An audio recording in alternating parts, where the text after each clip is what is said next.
कचरा।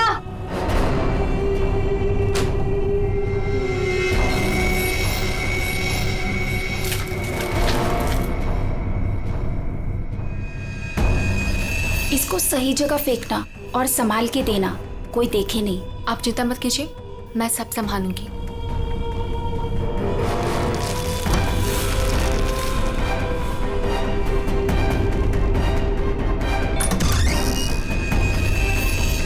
जल्दी दो। कौन है बेटा? कोई नहीं माँ, कचरा वाली थी।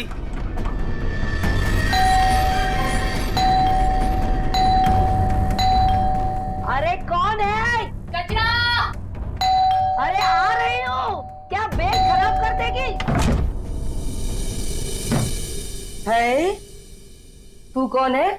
मैडम, मैं ना नई सफाई वाली है। वो क्या है ना, सविता गांव गई है तो उसकी जगह मेरे को रखा है यहाँ पे। ये सेक्रेटरी भी ना इन्फॉर्म ही नहीं करता है और किसी को भी रख देता है काम पे। क्या मैडम, सुबह सुबह चिलम चिली करने का। लाओ, वैसे भी मेरे को 10 और घरों में जाना है। लाओ जल्दी दो। है तेवर तो देखो, जैसे ऑफिस ही जाना है तुझे। चल जा, नहीं देते डब्बा। हाँ हाँ तो मत दे, वैसे भी तेरे कचरे से कितनी बदबू आ रही है। अच्छा, परफ्यूम मार के दूं कचरा तुझे? अरे तो मैं मरी नहीं चाही हूँ लेने के लिए। बात तो ऐसे करी है जैसे लगता है कचरा नहीं सोना मांग लिया हो। एक मिनट, कहीं आप वही झगड़ालू औरत तो नहीं जो घड़ी घड़ी सबसे झगड़ा करते फिरते रहती है? हाँ, अरे बहुत किसे सुने हैं आपके बारे में। हाँ ए लड़की, मुझसे सवाल चला रही है तू? हाँ, औकात क्या है तेरी? क्या हुआ? सुबह सुबह ये चिल्लम चिल्ली क्या चल रही है? देखो ना मैडम, मैं ना नई सफाई वाली कचरा लेने के लिए आई थी। वो सविता ना गांव गई है, उसकी जगह मेरे को रखा है यहाँ पर। मैडम से कचरा क्या मांग लिया? ऐसा लग रहा है कि इसका कचरा बेच करके कोई सोने का महल बना लेगी मैं। बाबा रे बाबा, कितना झगड़ा करती है ये। ओह, तो इसमें कौन सी नई बात है? सबके साथ झगड़ा करना इनकी पुरानी आदत है। आ गई होशियारी झाड़ने। ए सुन, हमारे फटे में टाउन मत अड़ा। Mind your own business. चल, देख रहे हो ना कैसे झगड़ा कर रही है ये। वाह वाह, बड़ी आई। Mind your own business. पहले अपने माइंड का इलाज कराओ। सबके नाक में दम करके रखा है अपने रोज के झगड़ों की वजह से। भाभी जी please, I am sorry, I am really sorry. आप अंदर जाइए। शोभा, अंदर जाओ।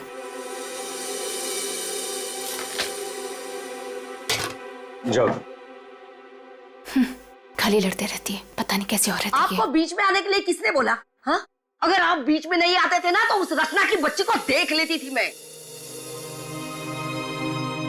मुझे अंदर ले आए सो आए, आपने सॉरी बोला उसे? सॉरी बोला? अरे किससे पूछ के सॉरी बोला? हमेशा से गलत काम करते हो, हमेशा से गलत काम करते रहते हो। हाँ हाँ हाँ, सब हमारी गलती है, हमारी गलती है सब। लोग हमसे बात नहीं करते, लोग हमें देख करके दूर भाग जाते हैं, कोई हमें अपने घर में नहीं बुलाते, सब हमारी गलती है। शोभा प्लीज देखो, शोभा इस तरह से बात बात में लोगों के साथ झगड़ा करना बंद कर दो।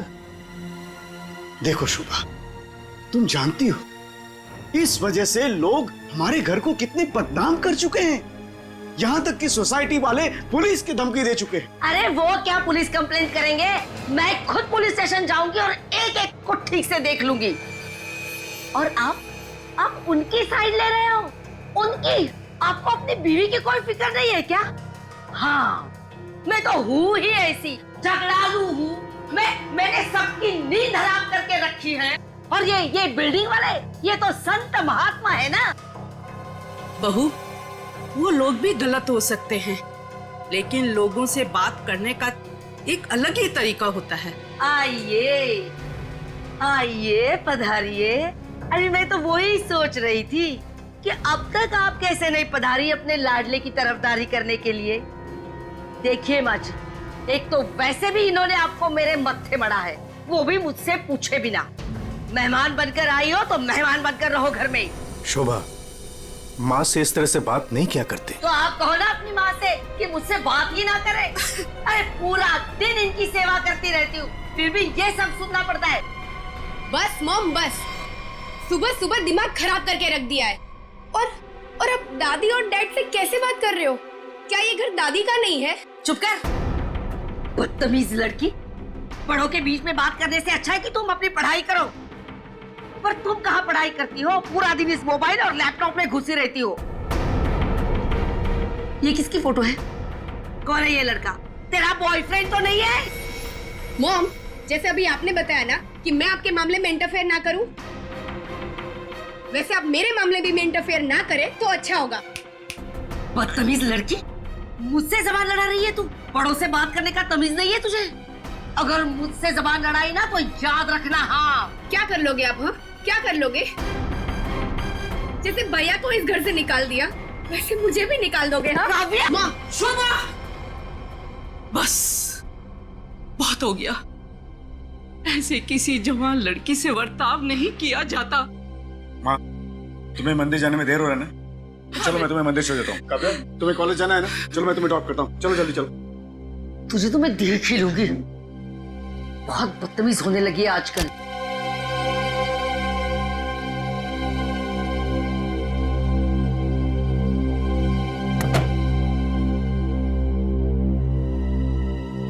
आने दो इस बुढ़िया को मंदिर से, दरवाजा ही नहीं खोलूंगी। देखती हूँ अंदर कैसे आती है।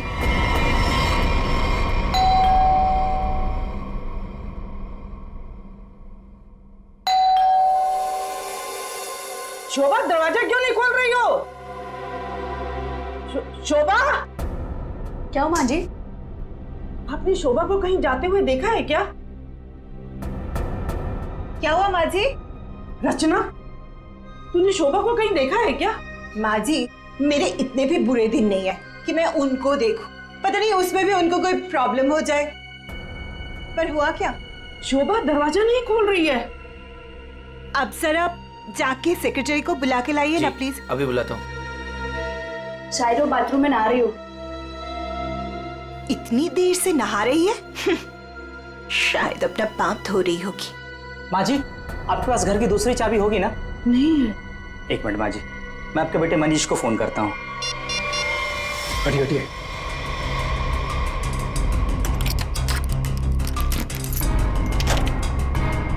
माँ, दरवाजा अंदर से बंद है। अंदर से कैसे बंद है?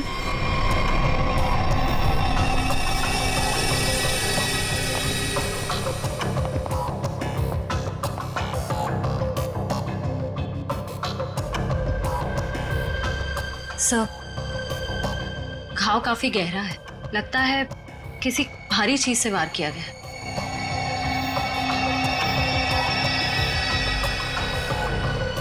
सर, हो सकता है कोई एक्सीडेंट हो। इनका पैर फिसला और किसी चीज से टकरा के गिर गई। हाँ, एक्सीडेंट हो सकता है। एक काम करो, घर में जितना सारा फर्नीचर है चेक करो, उसके कॉर्नर चेक करो फर्नीचर के, और फिर देखो कहीं पर नुकीली चीज है क्या। शायद उससे टकराई हो। सर,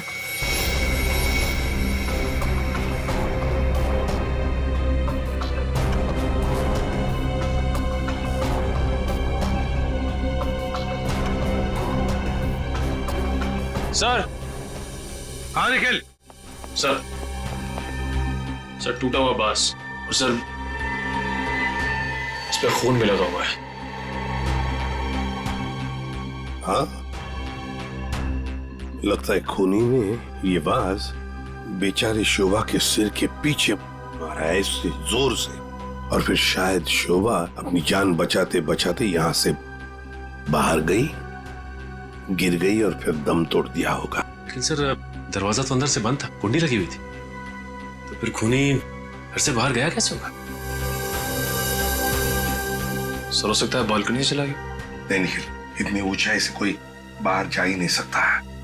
सर, घर के बाहर सीसीटीवी कैमरा लगा हुआ। बस तो फिर वो सीसीटीवी कैमरा का फुटेज और लॉबी के सीसीटीवी कैमरा का फुटेज सब देख लेते हैं।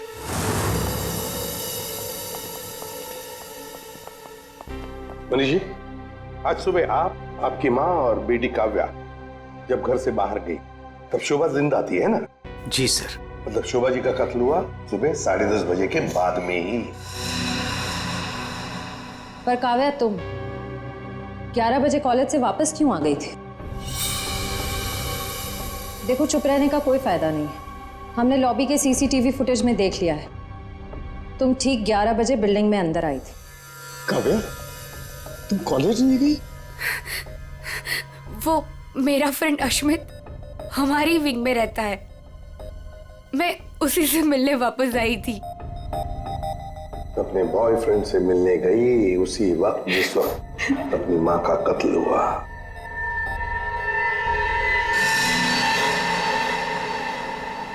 तुम कौन हो? मैं रितेश। रितेश, आपका बेटा? जी सर। पर तुम तो घर छोड़कर चले गए थे। जी वो मैं घर छोड़कर नहीं गया था, मुझे इनकी पत्नी ने घर से निकाल दिया था। मतलब तुम्हारी मां ने, यही आदर रखते हो अपनी मां के लिए, यही संस्कार दिया? जब तुम यहां रहते नहीं थे तो किस लिए आए थे यहां पर? जी वो मैं किशोर से मिलने आया था। सर अगर आपने सीसीटीवी फुटेज देखा होगा तो आपने देखा होगा कि मैं अपने डॉग को बाहर घुमाने लेके गया था। क्या बात है किशोर, जब ये रितेश तुम्हारे घर पे तुमसे मिलने आया तो तुम अपने घर से बाहर कुत्ता घुमाने निकल गए? हाँ? सर वो हमेशा आता जाता रहता है, पर इसमें प्रॉब्लम क्या है? प्रॉब्लम है शोभा जी का कत्ल हुआ है, समझे? चलो तुम सबकी बातें मान ली, बच्चे बिल्डिंग में आए अपने दोस्तों से मिलने मगर घर नहीं गए। बिल्डिंग के अंदर बाहर लोग आते जाते रहे और शोभा जी के घर के बाहर कोई नहीं आया। काश अगर कोई भी एक भी शोभा जी से मिलने जाता तो शायद आज बेचारी मासूम शोभा बच जाती। सर वो कोई बेचारी औरत नहीं थी, जैसी औरत थी उसके साथ वैसा ही हुआ। क्या मतलब? माफ कीजिएगा मनीष भाई, सोसाइटी की इज्जत का सवाल है। सर शोभा जी का सोसाइटी में किसी के साथ भी बिहेवियर अच्छा नहीं था। आए दिन छोटी छोटी बातों में झगड़ा करती थी। इवन सर आज भी उनका झगड़ा हुआ था। झगड़ा हुआ था? किसके साथ? इनसे, रचना जी से। ओ सर मैं सर मैंने उसको नहीं मारा सर, मैंने तो कभी किसी मच्छर को भी नहीं मारा सर। एसीपी साहब, इन सोसाइटी के सारे लोगों को मैं जानता हूं, इनमें से ऐसा कोई नहीं है जो शोभा को इस तरह से मार सके। मगर शोभा जी का खून तो हुआ है ना, किसी ने तो किया है। अरे तारिका, ये क्या कर रही हो? ऐसा क्या कर दिया डॉक्टर साहब ने? करने दीजिए ना सर, कुछ भला करने जा रही है तो उसे टोकना ठीक नहीं है ना सर? अरे नहीं, मैं जानता हूं अच्छी तरह से। जिस दिन मैं वहां पर लाशों की जगह लेटा हुआ होऊंगा ना, तुम लोग सबको मिठाई बांटने वाले हो, जानता हूं मैं तुम्हारे सारे इरादों के गुब्बारों को उड़ने से पहले ही फोड़ करके दम लूंगा, समझे? हमारी वजह से आप बच गए सालू के साहब, वरना तारिका ने तो आपका सर फोड़ ही दिया था। अरे मैं तो सिर्फ इनायत कर रही थी। अच्छा, सालू के साहब का सर फोड़ने का? जी नहीं, इस औरत के सर पे किस चीज से बहुत जोर से मारा गया है जिससे इसकी मौत हो गई, ये पता लगाने के लिए। देख सालुंखे, किस चीज से मारा ये तो हमें पता है, यही मर्डर वेपन है। हाँ, इस पे तो हमें इनका खून भी मिला था जो उस वक्त तक सूखा भी नहीं था। ये लो, बहुत बढ़िया। हाँ? जो भी वहां पर मिला उस पर भरोसा करके आगे सीधे आना, कमाल है, बिना अपना दिमाग लड़ाए। तारिका, कई बार मैं सोचता हूँ अगर हम नहीं होते तो इन लोगों का बेचारों का होता क्या है? ये बात हमें क्राइम सीन पर मिला है। अगर इससे नहीं मारा गया तो फिर इस पर खून कहां से आ गया? क्या अपने आप छल के आ गया है? ये मैं नहीं जानता हूँ, लेकिन हाँ ये मैं जरूर जानता हूँ कि ये मर्डर वेपन नहीं। डॉक्टर साहब, आप इतने कॉन्फिडेंस के साथ कैसे कह सकते हैं? हाँ, अब आए पॉइंट पर। तो सुनो, इस औरत की मौत हुई है खोपड़ी की हड्डी टूट जाने की वजह से, पर हड्डी टूटी नहीं है, चकनाचूर हो गई। और ऐसा तभी हो सकता है जब जबरदस्त तरीके से इस पर वार किया गया, बहुत ज्यादा इंपैक्ट की जरूरत होती है। और इस बात से कितनी भी जोर से क्यों ना मारा गया, हड्डी इस तरह से चकनाचूर नहीं हो सकती। अगर इनका खून इस आवाज से नहीं हुआ है तो फिर किस चीज से हुआ है? बहुत भारी चीज से इसके सर पे वार किया गया है। बहुत भारी चीज से? तो फिर सालुंखे, हमें वहां क्राइम सीन पर इसके अलावा और कोई भारी चीज नहीं मिली, समझे? दया, इसके पास और कोई जवाब नहीं है, हमारा टाइम बर्बाद कर रहा है। चलो। एक मिनट, मैं टाइम बर्बाद कर रहा हूँ? हाँ। मैं डॉक्टर सालू के तुम लोगों का टाइम बर्बाद कर रहा है? हाँ। ठीक है, तो मैं खुद वहां क्राइम स्पॉट पे जाकर के ये थ्योरी प्रूव करके दिखाऊंगा बॉस। तब पता लगेगा कौन टाइम बर्बाद कर रहा है, मैं या तुम खुद अपना टाइम बर्बाद करो। तारिका मेरे बैग, अरे बैग दो ना तुम यार, मैं बताता हूँ इन्हें कौन टाइम बर्बाद कर रहा है। Fast quick. सब अभी बता दो, मैं टाइम बर्बाद कर रहा हूँ। सालूम के साथ तो कोयले के इंजन की तरह धुआं उड़ाते हुए चले गए। गुस्सा हो गए क्या? हाँ, तुम्हारी वजह से। अब आएगा मजा।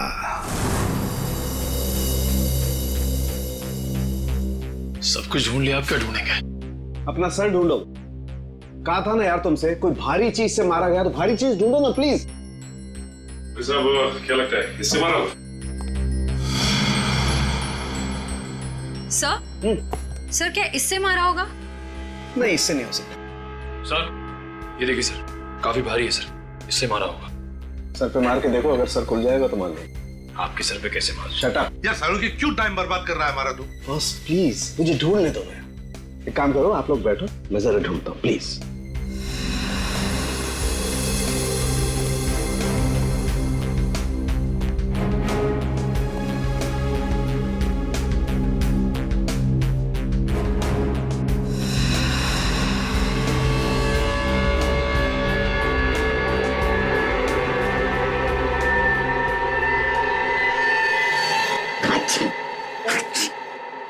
पूरी दुनिया में सर्दी फैलाएगा। ओए, अरे यार क्या हो गया? सर क्या हुआ, आप इतना ठीक क्यों रहे हैं? मसाला मसाला मसाला। हाँ सर, चारों तरफ मसाला गिरा हुआ है और यहाँ पे निशान भी है। लगता है मसाला कूटने का खलबट्टा रखा था यहाँ पे। सर बट्टा तो काफी भारी भी होता है। एक काम करो, आसपास जितने भी घर हैं, सारे के सारे घर चेक करो। श्रेया, दादी माँ को लेकर आओ।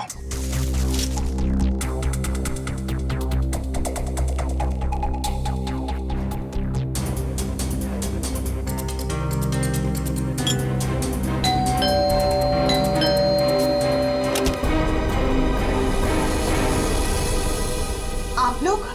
हमें आपके घर की तलाशी लेनी है। लेकिन खून तो वहां हुआ है, आपको यहाँ क्या मिलेगा? देखिए, आपकी बिल्डिंग में खून हुआ है। क्या आप चाहती हैं कि एक और खून हो जाए? प्लीज हमें अपना काम करने दीजिए। ओके, आइए।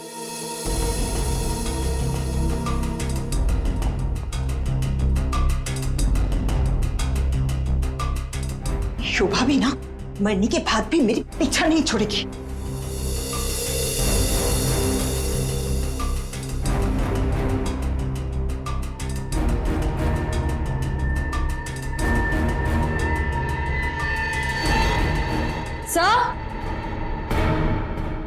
हाँ श्रेया। सर ये देखिए। सर ये तो हमारी है। नहीं नहीं, ये तो हमारा है। आंटी जी को कोई गलतफहमी हो रहा है। सर इसके नीचे शोभा का नाम लिखा हुआ है। शोभा? तो क्या आपने इन्हें ये दिया था? नहीं सर, आज सुबह तक तो ये हमारे पास ही था। तो फिर यहाँ कैसे? के जरा चेक कर लिया।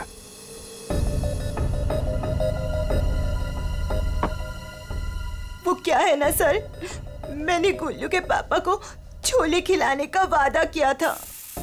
शोभा जी तो मर ही गई थी, वो इससे क्या करती, इसलिए मैं ये लेके चली आई। मैंने कोई खून नहीं किया सर, मैं सच बोल रही हूँ सर, मैंने कोई खून नहीं किया। बॉस, इन पर तो कहीं भी खून के ट्रेसेस नहीं। खून का निशान नहीं? मतलब ये मर्डर वेपन नहीं है? मुझे लगता है शोभा ही हमें बताएगी कि उसका खून कैसे हुआ है और किसने किया।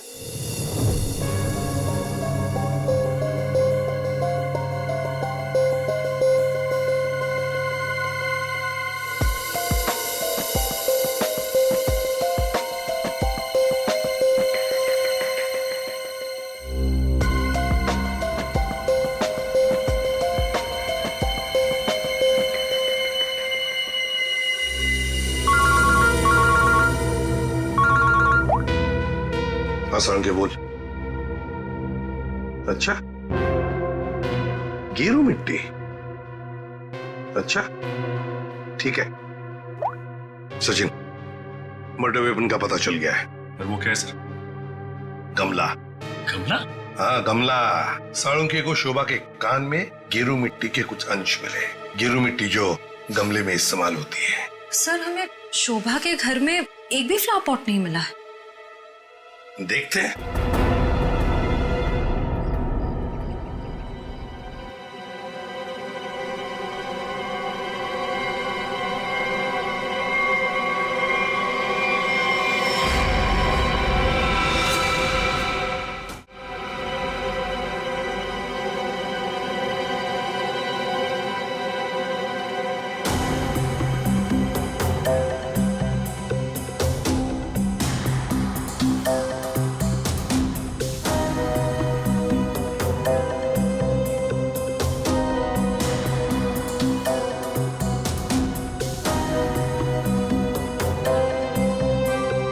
गमला यहीं पर गिरा है। पर सर, गमला गया कहाँ? हो सकता है किसी ने साफ कर दिया हो ताकि कोई सुराग न बचे, लेकिन मौत हुई है इस गमले की वजह से ही। लेकिन सर ऐसा कैसे हो सकता है? घर के बाहर लगे सीसीटीवी फुटेज में तो हमने किसी को कमरे के अंदर जाते देखा नहीं। तो फिर शोभा जी के सर पे गमला मारा किसने होगा? वही तो समझ में नहीं आ रहा है सचिन कि गमला मारा किसने, और फिर इतने जोर से मारा है कि किसी इंसान की जान ही चली जाए। हाँ सर, सवाल ये भी है कि बंद कमरे से खूनी बाहर गया कैसे? जमीन चीर के या आसमान फाड़ के? जमीन चीर के तो नहीं निखिल, जमीन चीर के नहीं, आया होगा तो आसमान फाड़ के ही। 1 2 3 4 5 6 7वीं मंजिल पर शोभा जी रहती है, वो रही उसकी बालकनी, और बिल्कुल उसी के ऊपर है 8वें मंजिल की बालकनी। चलो चलकर देखते हैं।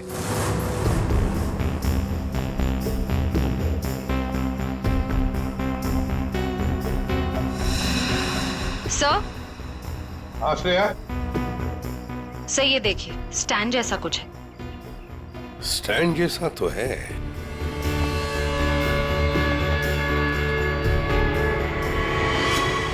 श्रेया, ये गमले का ही स्टैंड है। गमला इसी स्टैंड पर था। ये देखो, यहाँ से गमला यूं धक्का मार के नीचे फेंका गया। ये फ्लैट किसका है? सर किसी एनआरआई का है, और बिल्डिंग का सेक्रेटरी होने के नाते इसकी चाबी सिर्फ मेरे पास ही रहती है सर। क्या हाल फिलहाल में यहाँ पर कोई आया था? मुझे नहीं पता। तुम्हें पता नहीं? तो फिर इसका एक ही मतलब हो सकता है कि जबकि इस फ्लैट की चाबी सिर्फ तुम्हारे पास ही है, तो इस फ्लैट में भी सिर्फ तुम ही आए होंगे। ये क्या कह रहे हैं सर?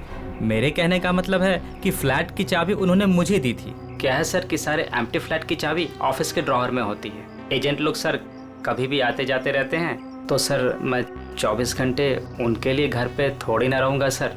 ये खाली फ्लैट्स की चाबियां ऑफिस में रहती है, ये बात सबको पता है?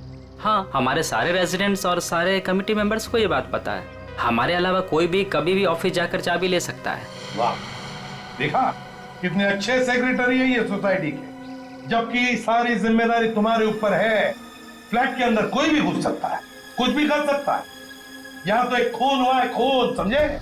और ये जिम्मेदारी सिर्फ तुम्हारी है। सर खून तो शोभा जी के फ्लैट में हुआ है सर, इससे इस फ्लैट का क्या कनेक्शन हो सकता है सर? जाइए, आप जाइए नीचे और सबको इकट्ठा कीजिए, सारे रेसिडेंट्स को कंपाउंड में। जाइए जल्दी। जी सचिन, ये देखो, हम हैं 8वें मंजिल की बालकनी पर और शोभा जी रहती थी 7वें मंजिल पे। जब शोभा जी वहां अपनी बालकनी से बाहर झुकी होगी किसी काम की वजह से, तब 8वें मंजिल के मतलब यहां से वो गमला शोभा जी के सिर पर मारा गया, ठाम करके ऐसे।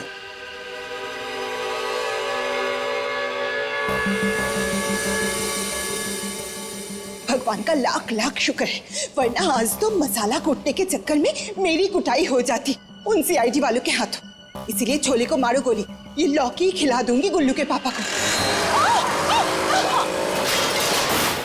ओह गॉड!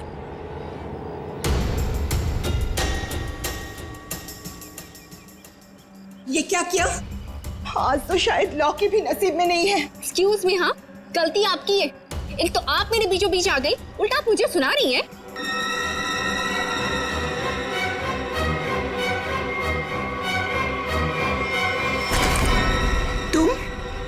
तुमको तो मैंने कहीं देखा है। देखिए, आपका जो कुछ भी नुकसान हुआ है उसके लिए आई एम सॉरी। मैं थोड़ी जल्दी में हूँ। रुक रुक, तुम वही सफाई करने वाली हो ना? अरे छोड़ मेरे हाथ। तेरी वजह से वो शोभा मेरे ऊपर राशन पानी लेके चढ़ गई थी। कौन शोभा? कैसा राशन पानी? मैं कुछ भी नहीं जानती। Excuse me. अरे स्क्वीज तो तेरी आज मैं करूंगी। तेरे जाने के बाद ही शोभा का कत्ल हुआ था। क्या? चल मेरे साथ सीआईडी के पास चल। चल चल। हमें उस चीज का पता चल गया है जिससे शोभा जी का खून हुआ है। एसीपी साहब, क्या आप मुझे बता सकते हैं वो कौन सी चीज है जिससे मेरी पत्नी का खून हुआ? Flower pot. Flower pot? जी हाँ, फ्लावर पॉट। बिल्डिंग के 8वें मंजिल पर जो फ्लैट बंद पड़ा है उसके बालकनी के ऊपर रखा गया था ये फ्लावर पॉट और ऊपर से शोभा जी के सिर पर मारा गया। Flower pot. किसने किया ये सब? मुझे नाम बताइए जिसने मेरे परिवार को हमसे छीन लिया। बताइए एसीपी साहब, कौन है वो? ये तो कहना पड़ेगा कि बड़ा चालाक खूनी है ये। बहुत अच्छी तरह से प्लानिंग की थी, लेकिन भूल गया कि कोई भी कातिल कितना भी चाहे चालाक क्यों ना हो, कोई ना कोई गलती तो कर ही जाता है। जानना चाहते हो कौन है वो खूनी? आप में से ही कोई है, आप में से। ये सफाई करने वाली है। आज सुबह जब शोभा का खून हुआ था उससे पहले मैंने इसको बात करते हुए देखा था। अभी भेस बदलकर भाग रही थी। देखिए, मुझे नहीं पता कि ये औरत कब से क्या बकवास किए जा रही है। मैं तो यहाँ पर पहली बार आई हूँ। मेरा हाथ छोड़ो ना। मैं सच बोल रही हूँ, मैंने इससे झगड़ा करते हुए देखा था। मुझे तो लगता है यही खूनी है सर। क्या बकवास किए जा रही हो तुम? हम पता लगा लेंगे। जरा देखिए इस लड़की को और बताइए, क्या आप में से किसी ने इसको देखा है आज सुबह? हाँ सर, मैंने देखा इस लड़की को। सर, ये वही लड़की है जो आज सुबह में शोभा जी के साथ लड़ रही थी। रुक, कहाँ भाग रही है?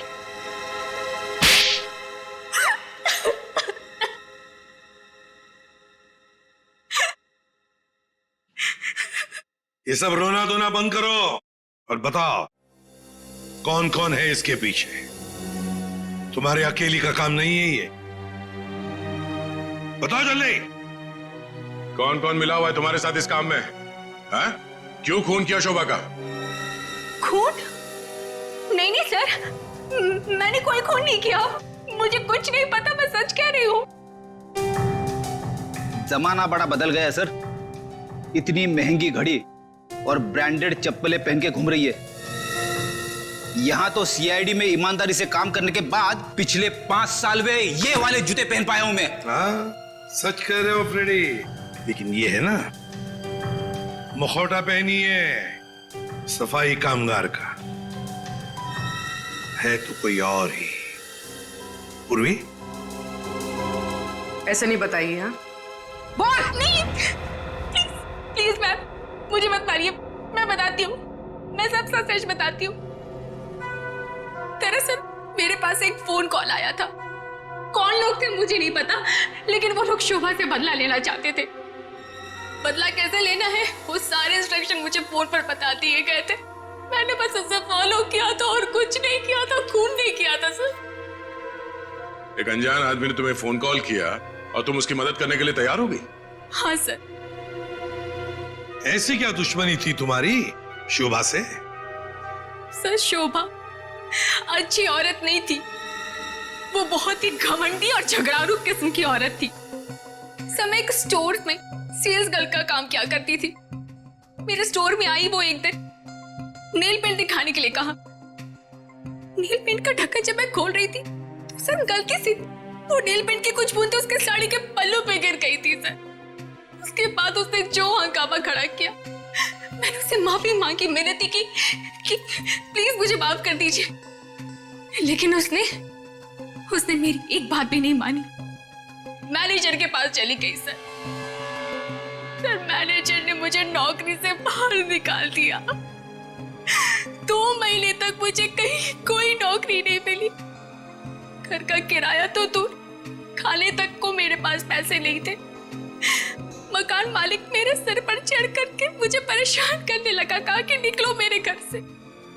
सर, उसने मेरी पूरी जिंदगी तबाह कर दी। फिर मैंने ठान लिया था कि उस शोभा से मैं बदला जरूर लूंगी। इसलिए तुमने कानून को अपने हाथ में लेने का फैसला किया है? सर, मैं मानती हूँ कि मुझसे बहुत बड़ी गलती हो गई। प्लीज आप लोग मुझे माफ कर दीजिए, प्लीज। ये लो, सब कुछ मान लिया तो माफी मिल गई, ऐसे लगता है तुम्हें? है? तुम्हारी सजा हम कम कर सकते हैं, मगर एक शर्त पर। हाँ सर, मुझे आप लोगों की सारी शर्त मंजूर है। बताइए मुझे क्या करना होगा। तो ये बताओ कि फोन पे एग्जैक्टली क्या इंस्ट्रक्शन दिए गए थे तुम्हें? मुझे बस वो फ्लावर पॉट गिरने के बाद उसे साफ करने के लिए कहा गया था। वो फ्लावर पॉट जैसे बालकनी से शोभा के सर से टकराकर नीचे गिरा तो मेरे पास उसे झट से साफ करके वहां से मैं निकल गई। बस यही किया था मैंने। वो फ्लावर पॉट किसने फेंका था? Flower pot? नहीं, किसी ने फेंका नहीं था। किसी ने नहीं फेंका? ये कैसे हो सकता है? कोई तो ऊपर था फेंकने वाला। नहीं सर, मैं सच कह रही हूँ, वहाँ पर कोई नहीं था। वो फ्लावर पॉट अपने आप गिरा था। कौन था ऊपर? यकीन कीजिए, मैं क्यों झूठ बोलूंगी आप लोगों से।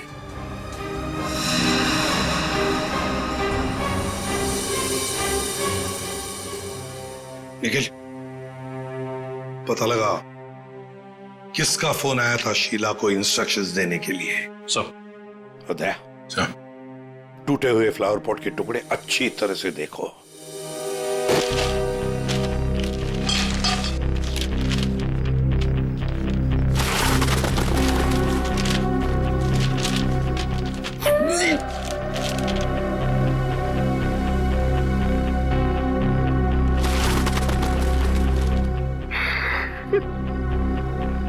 सीआईडी पे इतने साल काम करके यही इज्जत मिली। क्या हुआ पंकज सर? कोई इज्जत चाहिए आपको? नहीं, वो सर, इसमें सिर्फ सड़ा हुआ कचरा है सर, और कुछ भी नहीं है सर। यहाँ पे थोड़ी देर और खड़ा रहा ना तो मैं बदबू के मारे शहीद हो जाऊंगा सर। कुछ नहीं होगा तुम्हें, काम पे ध्यान दो।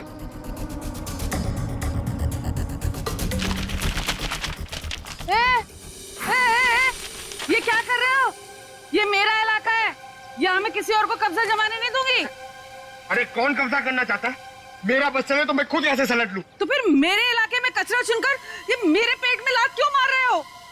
अरे मेरी माँ, आपके पेट पे कोई लात नहीं मार रहा है, मैं खुद यहाँ पे अपनी नौकरी बचा रहा हूँ। देखो, तुम लोग जाओ यहाँ से, ये मेरा इलाका है, मैं किसी और को कचरा चुनने नहीं दूंगी। जाओ जाओ। हम लोग सीआईडी से हैं और इस कचरे में सुराग ढूंढ रहे हैं। हाँ? सीआईडी? रुक रुक, देखो जरा, चलो। सर, आप सर पे पैर रख के भाग गई सर। आपको थोड़ा सॉफ्ट रहना चाहिए, आपको देख के डर के भाग गई। सर वो टाइम नहीं ना, वो कचरा।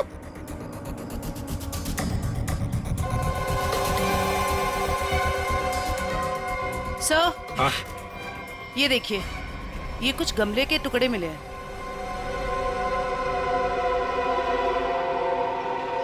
अच्छा, खून लगा हुआ है। हाँ दया, लगता है ये वही फ्लावर प्लॉट है जिससे खून हुआ है। अब ये खून शोभा का है या नहीं, ये तो फोरेंसिक लैब से ही पता चल जाएगा। लेकिन और भी तो कुछ होना चाहिए यहाँ पर, और कुछ होना चाहिए। देखो जरा, अच्छी तरह से देखो दोबारा। सर बाकी तो हमने हर जगह देख लिया सर, और ऐसा कुछ मिला नहीं। जो देखो तो सही। इधर यहाँ। मैंने कुछ नहीं किया साहब, मैं निर्दोष हूँ साहब, मैं निर्दोष हूँ। कुछ नहीं किया तो हमें देख के भागी क्यों? वो साहब, बिरजू कह रहा था कि जब भी पुलिस वाले देखो ना तो अपनी जान बचाओ और भागो, पता नहीं फिर कब मुसीबत में फंस जाए। एक मिनट, देखो, किसी भी मुसीबत में नहीं फंसोगे तुम, इतना बताओ। क्या सुबह तुमने यहां से कुछ कचरा उठाया था? हाँ? घबराओ मत, उठाया था कचरा? हाँ, उठाया तो था, इस थैले में ही है। दिखाओ जरा। नहीं नहीं, मैं नहीं दूंगी, ये मेरी रोजी रोटी है साहब। अरे हमें उसका भजिया नहीं तलना है, हमें सिर्फ ये देखना है कि उसके अंदर क्या है। इधर दो।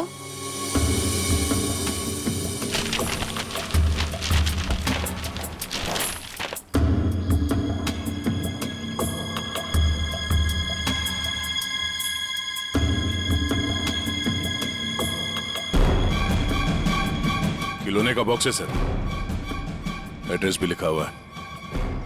ओह, तो ये है खूनी।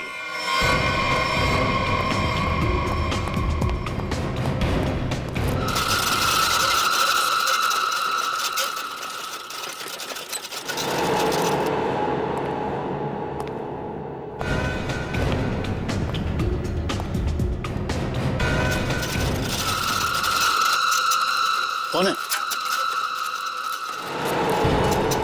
कौन है? अरे कौन है यहाँ? सामने आओ। कौन है?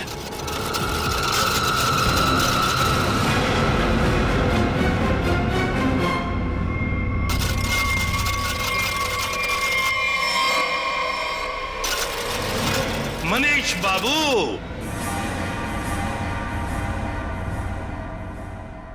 हाँ, खिलौनों के साथ बहुत खेल खेल लिए, अब ये तुम्हारा खेल खेलना खत्म। मैंने आगे रास्ता बंद है।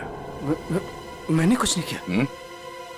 अब ये बता, शोभा को क्यों मारा तुमने? मैंने नहीं मारा, मैंने नहीं मारा।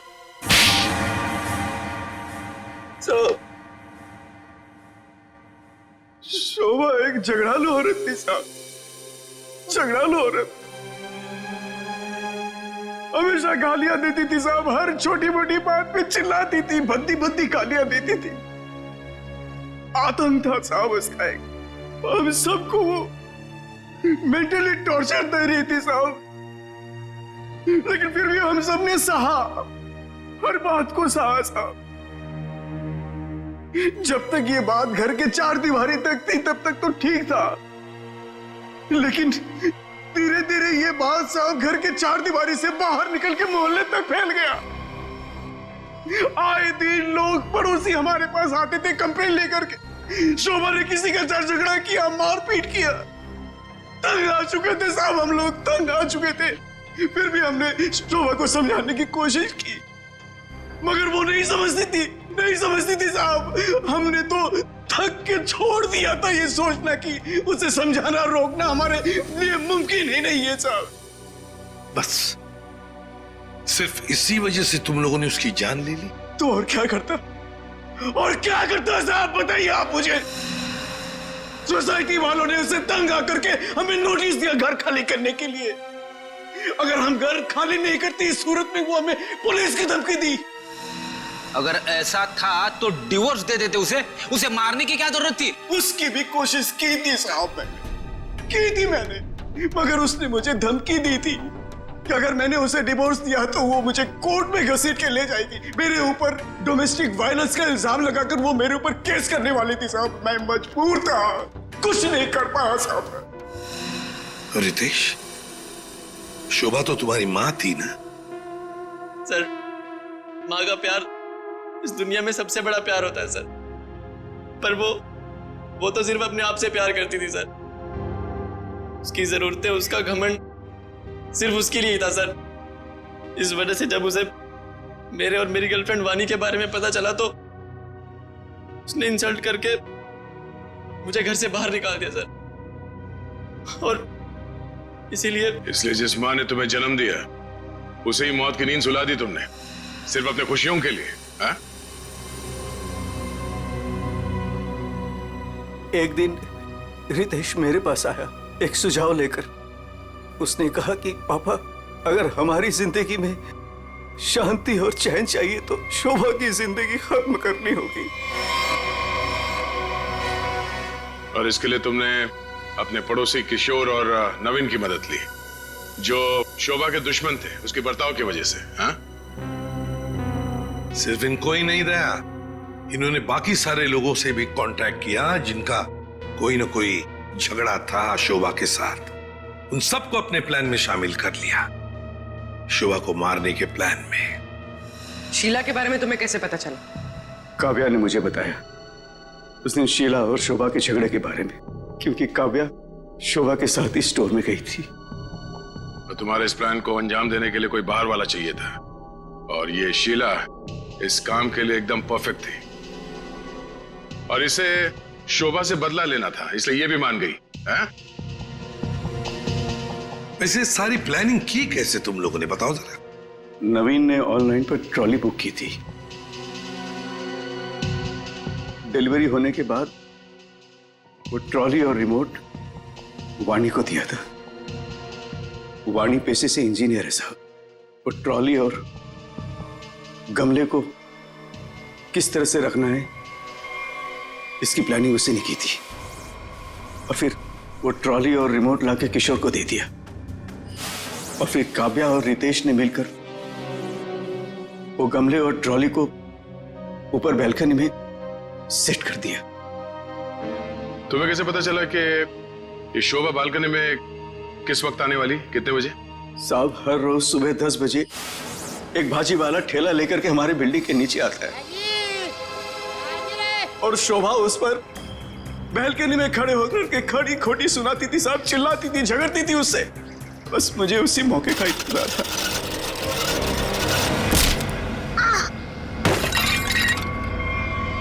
और फिर मैंने मां को फोन किया।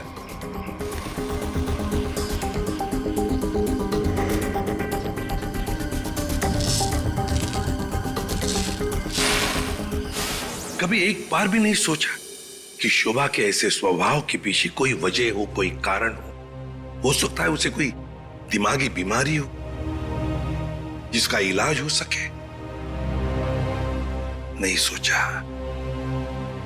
तुम सब ने सिर्फ अपने ही बारे में सोचा, तंग आ गए उसके स्वभाव से, इलाज नहीं किया उसका, बस जान ले ली उसकी।